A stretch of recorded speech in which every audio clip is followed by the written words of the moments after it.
So in High Heat, you get a few notable kills, but unfortunately, it's also one of those kind of action films that try to put some comedy into it, and more often than not, the comedy falls flat. So, get into the characters before we go into the story as a whole. We have Anna, who's a former KGB agent, or operative if you want to go with that route, and she traded in her formerly violent life for something much more simpler, like being a French chef at a restaurant. Anna is married to Ray, who, after four failed restaurants and two failed marriages, owes a gentleman named Don over $1 million, and that's part of the core of the plot of him owing this money and not doing what he's supposed to in order to start paying Dom back. Dom is the head of a local mob, nothing big, like it's not the Italian mob, Russian mob, Irish mob, anything like that, just some type of loan shark kind of people.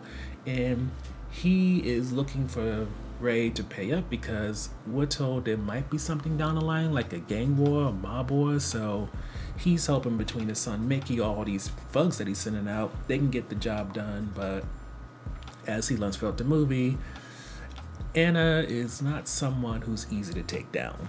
Next character we're going to bring up is Mickey, who assumes he's going to take over for his dad whenever his dad decides to step down or die. But between Mickey's arrogance and the fact that he doesn't do much to foster loyalty, it seems clear that he's not going to be having his dad's backing for his claim. Never mind that when it comes to Mickey, his dad talks down to him a lot, so I don't know why exactly he thinks he was going to move on up in the organization, but he has high hopes. The next person we're going to bring up is Mimi, who was Anna's best friend, seemingly while they both went to KGB, but then when Anna left, she didn't tell Mimi or bring Mimi along, so those two have a bit of issues regarding how things went down in the past.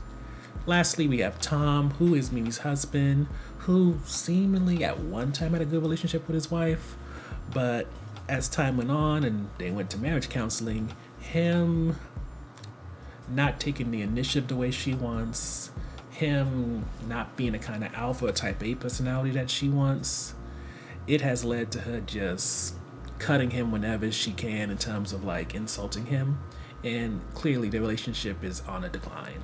So, to summarize the film, Anna is a former KGB agent who, after spending some time in France, she found herself in America and fell in love with Ray. Together, they own a restaurant together, a French restaurant to be specific, and after their first night of success, Mickey and Dom, because Ray owes a lot of money, expect Ray to let them burn down the restaurant for the insurance money. Anna finds out about this. She is completely against it. So all she does throughout pretty much most of the movie is take down everybody that Dom and Mickey send at them, and eventually Ray comes on board too, and he tries to help the best he can because while Anna has the training of the KGB, Ray is just a dude who knows how to work a gun.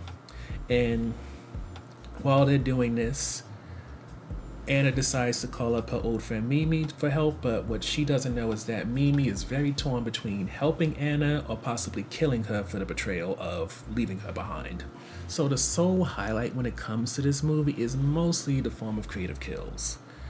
For High Heat has the usual gun violence, knife fights, stuff like that, but there's a few handful of kills done that I don't think have been overly exploited in action movies, especially action movies like this, which don't have a lot of set pieces and it's just a few different rooms.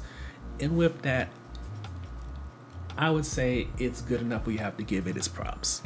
So in terms of on defense topics, first and foremost, Dom and Mickey are the type of characters who they may have the persona of a villain, but it's just they don't have substance. Like Dom is Dallas Page, also known as Diamond Dallas Page if you watch WCW, WWE. I think he might have been in TNA and he might be in AEW now. I don't really keep up with wrestling anymore, but you know, he's still that guy. He's still somewhat the look, the stature, you know, who looks like he could be a badass. But problem is, he doesn't get much in the way to be a badass about. He's not going in there guns blazing or doing anything like that. He's sending other people to do it. He sent his dumbass son Mickey to do something, and Mickey's annoying as hell. And on top of that, Mickey is an outright coward. With Dom, aka Dallas Page, you can say he's gotten too big to be handling this small stuff. Mickey, on the other hand, who's supposed to be wanting to prove himself, saying that he's next in line and all that, him sending people, him, cowering away from opportunities to actually stand up and get the loyalty and respect of his peers, it makes him annoying as hell. And again, there's no substance to him, just like there's not much substance to Dom. So when it comes to their characters, while you do enjoy the comeuppance they get towards the end, because it makes it clear that there will not be a sequel featuring them, at the same time, they suffer from the same issues that a lot of characters do in terms of they try to input some humor into them and it often falls flat. Which is the next on the fence topic, which is the humor. High Heat, for some reason, decides to have comical moments. Whether it's Ray trying to lighten the mood when he's talking to Mickey, Dom, or even Anna, or Anna's friend Mimi bickering with her husband Tom, most of the comedy is very corny.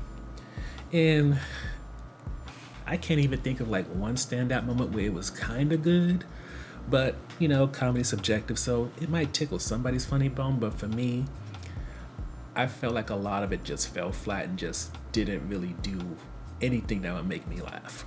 So overall, I think probably the main benefit that High Heat has is a few creative kills, and it's also a movie where you see a woman kick a lot of ass.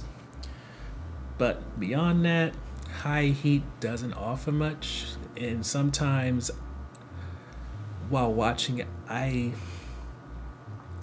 think that when it comes to the humor, it could potentially make it so that you may decide you're not gonna really like this and stop, but if you're really like itching to watch a woman kick ass, you'll probably be able to deal with all the corny ass jokes that are throughout the entire movie.